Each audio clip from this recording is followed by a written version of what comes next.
Yo, it's your boy 12. I wanted to jump on, man. I hadn't been on my YouTube channel in a minute, so I'm going to drop something on the Instagram.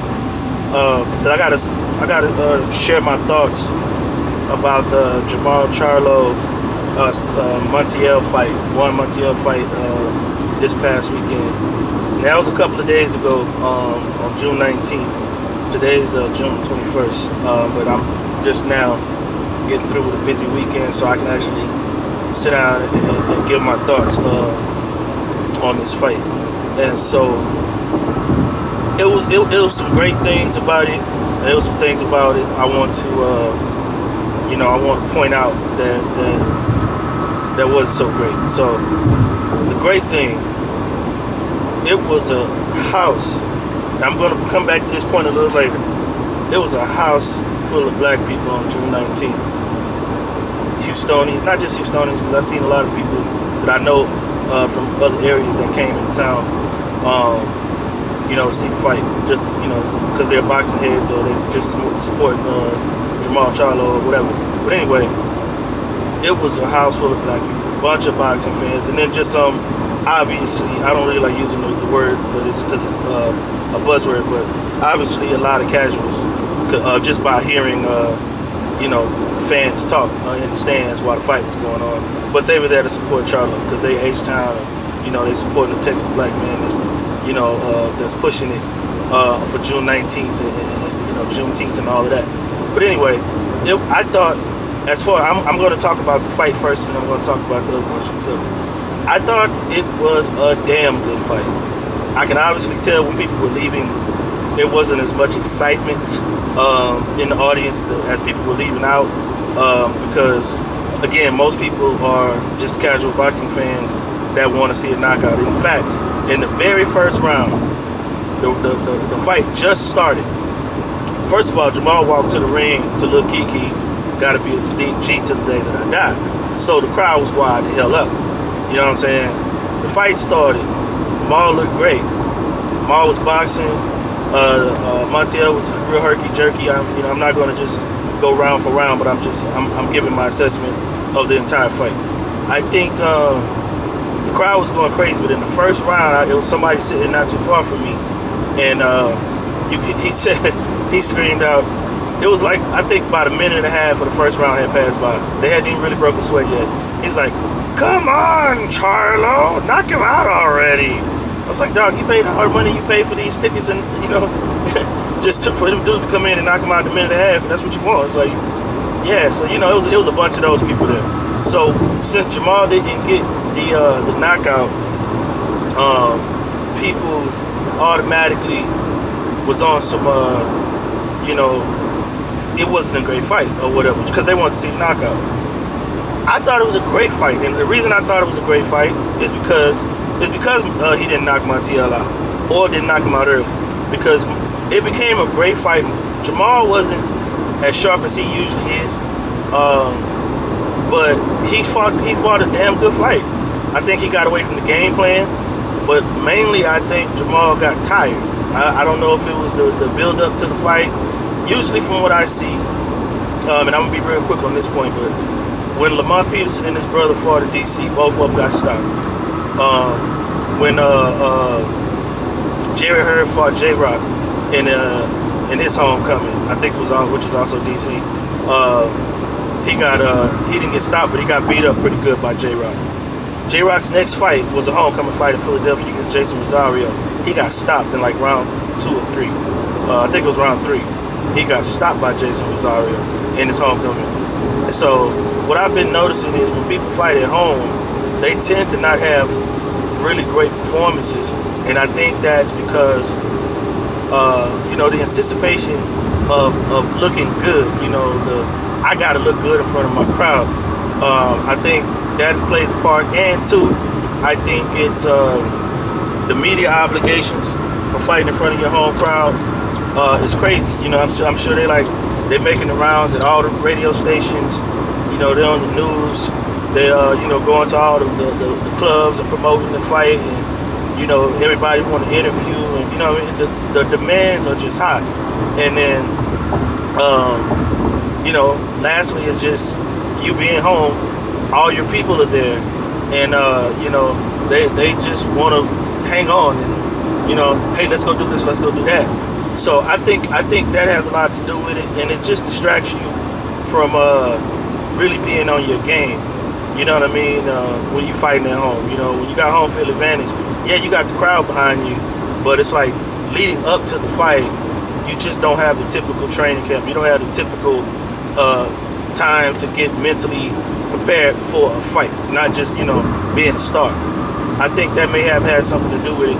Another thing is Jermall got him hurt, and I think the 5th round, I think it was, and he had to do with the stiff legs, and when he saw that, he jumped on him and he tried to just get him out of there.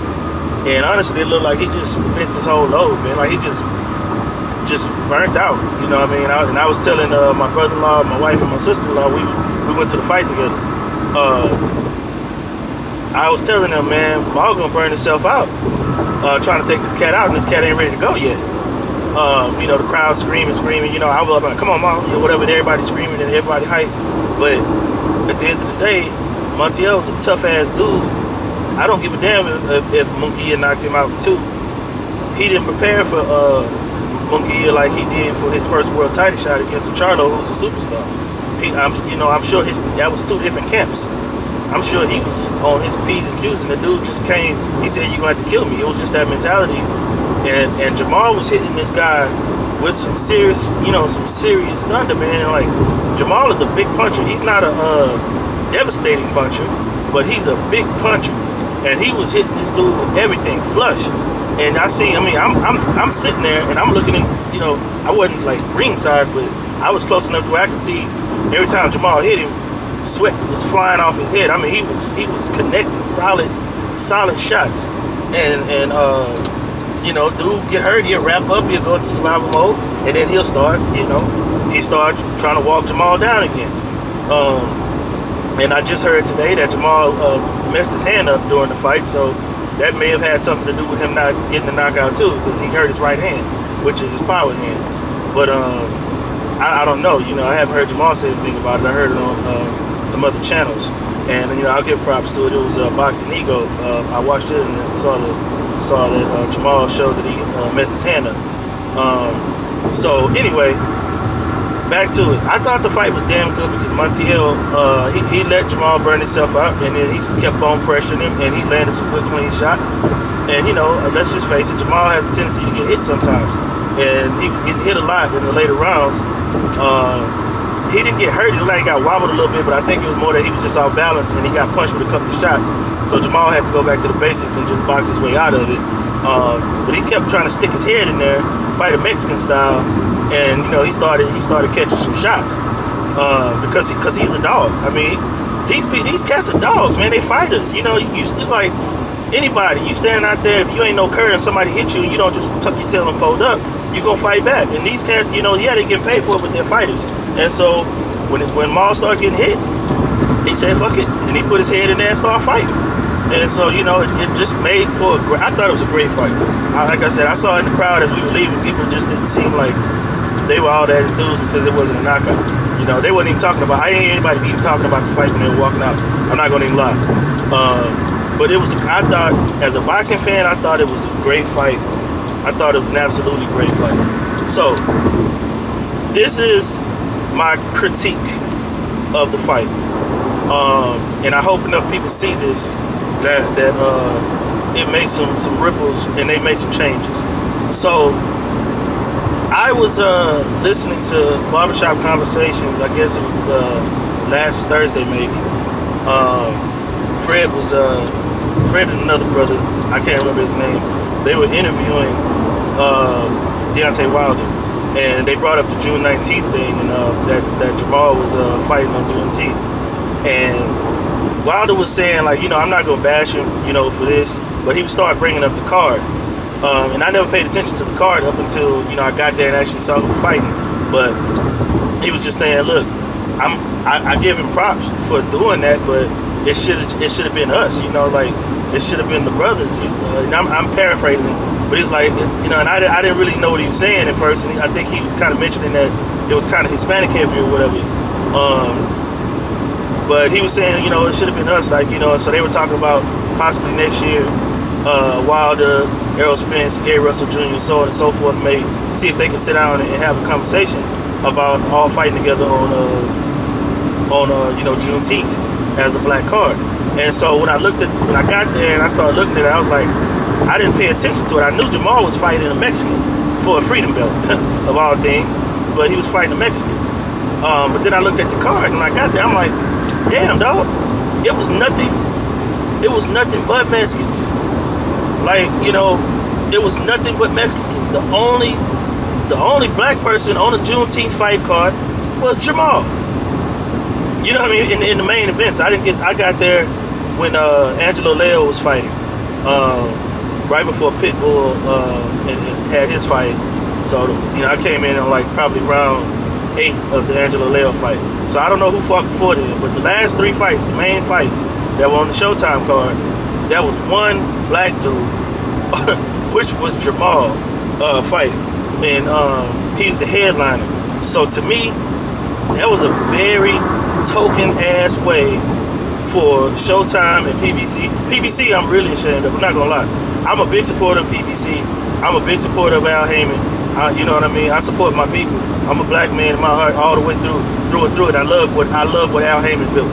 I love the way that he's doing with these other companies like Top Rank and you know, the Zone and De La Hoya, what they call Golden Boy and all of that. They don't promote black fighters like that. They just don't. I don't give a damn how good you are. Look at Terrence Crawford. Terrence Crawford is an amazing fighter, and they don't promote that dude worth of shit. You know what I mean? They just don't. So it's like, I don't see any of these other companies really just pushing black fighters, and I mean black champions like that. But the PBC definitely does. So I'm definitely a supporter of what Mr. Heyman and PBC are doing, especially for the black fighters, and allowing them to support themselves and their families and give them generational wealth. So I'm looking at Jermall, and I'm really propping up Jermall because he made it a point, and he requested to fight on Juneteenth.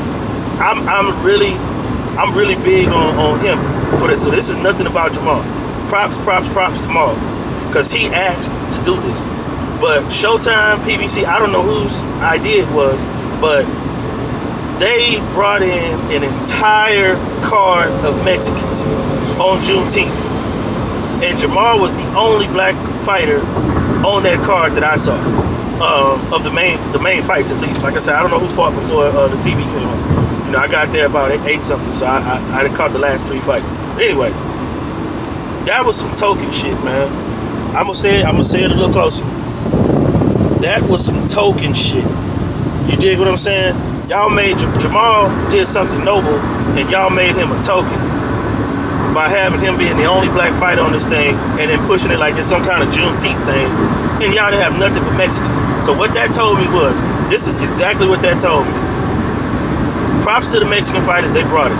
I ain't got no problem with it. What they told me was, that told me that Showtime, PBC, and whoever is in charge of putting the undercards together, that told me and showed me that they think that, first of all, they thought that the demographic in Texas, especially in Houston, is primarily Mexican. That it showed me that they think that the black fight fans really were not going to be super supportive of the card, and so they need to get more Mexicans so that they can get on the card, so they can get the Mexican demographic in the building, because that's the main fight fans in Houston or Texas or whatever, is the Mexican demographic. And dig this, hell yeah, there are a lot of Mexican boxing fans. There are a lot of Mexicans in Houston, a bunch. You know what I mean? But it's over 4 million people in Houston, so there's a bunch of everybody in Houston. You dig what I'm saying? We are not a little country hick town in Houston. It's a big, if you want to say if it's a hick town, it's a big ass hick town. It's a major metropolitan hick town, if that's what you want to say, if y'all think we hicks out here like that. You know what I'm saying? But at the end of the day, it was so many black people in that building. So many. Packed full of black fans. And I loved it. I told you I was going to bring it back. And this is why I brought it back. there were so many black fans in that building that were there to support Jermall, there to support boxing as a whole. You know what I'm saying? And you know, they had Andre Johnson, you know, Texas great, up in that building, you know, up in the building. EJ was there, Harold Smith Jr. came down to support his boy. I seen Derrick James in the hallway, walking, you know what I'm saying? It was like, you know, so the boxing community was in the building. But just fans. It was just a bunch of black fans walking around. Like I said, I'm sure most of them were casuals, but they bought tickets. So what the hell? You know what I mean? Y'all thought black people wasn't gonna show up? Is that why y'all just put all Mexicans on the card except Jermall? That was some token shit y'all did to Jermall. Y'all made Jermall look bad.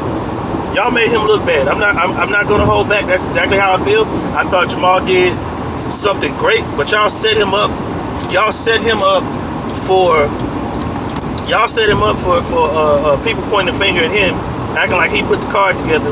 And like I said, Wild even brought it up. He didn't say it's Jermall's fault, but he even brought it up when he was saying, like, you know, it needs to be us on it. You know what I mean? Like, look, it's you know, why is it not us? You know, something like that.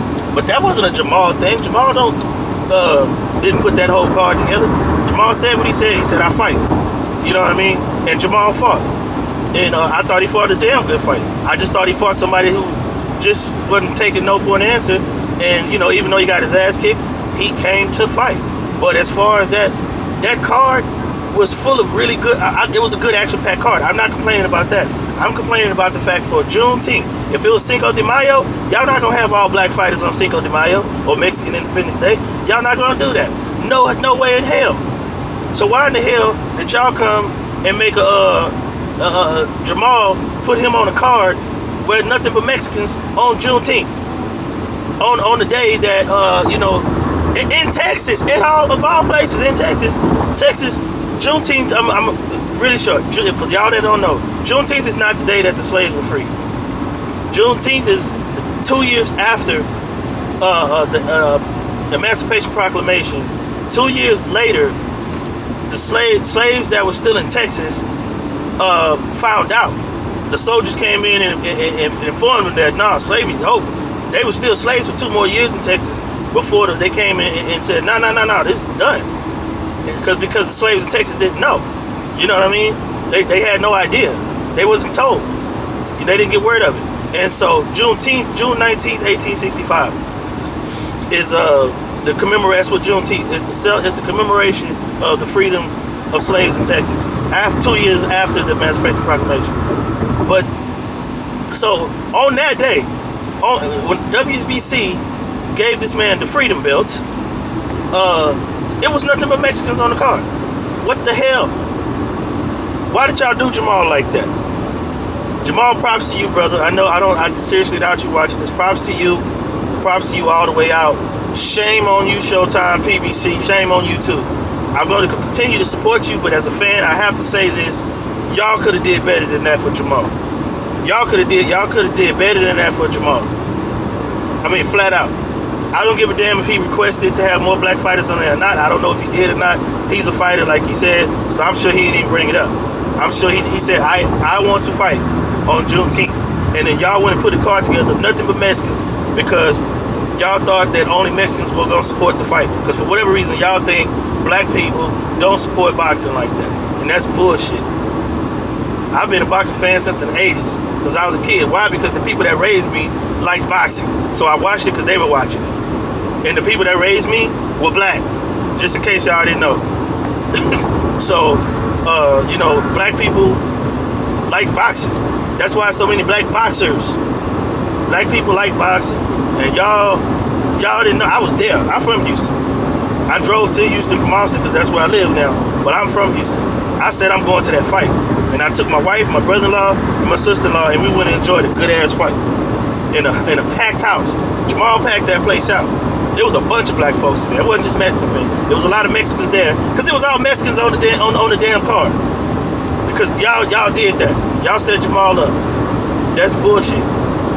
WBC, whoever had Stephen Espinosa and Showtime, all y'all, Suleiman from WBC, whoever had something to do with setting that card up like that and not putting more black people on Juneteenth card, shame on y'all.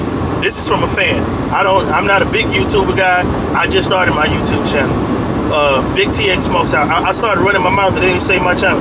The Big TX Smokehouse. That's my channel. You dig what I'm saying? So I'm about to get off, man, because it's 20 minutes. I did not plan on going this long, but I had to say it. Shame on you, Showtime. Shame on you, PBC. Whoever put that shit together. It was a great night of boxing. It just should not have been a Juneteenth night of boxing with one black fighter on the card. Shame on y'all for that. Period. I'm done. But great night of boxing. Shout out to all the fans that came out and showed support and love for Jermall. Shout out to Jermall for requesting a fight on Juneteenth and giving us a great fight. Fighting through adversity, awkwardness, fighting through hurting your hand, fighting through all of that. Props, you know, from a fan from Houston, from a boxing fan, from a black fan, all of that shit. Props. I'm out of here, man. I've been talking y'all heads off. It's been already 21 minutes, so I'm gonna get on out of here. Y'all be easy. Jermall's fighting next month in San Antonio. I forgot what day, so I'm gonna drive in San Antonio to go watch that fight too and support that brother. That's just what it is. You know what I'm saying? And I can't wait for Errol Spence to fight Pacquiao. That's gonna be a hell of a fight. So y'all be straight, man. Y'all be safe in these streets, and you know, your boy gonna catch up with you. Smoke signals. Big TX Smokehouse. It's your boy 12, and I'm out this thing.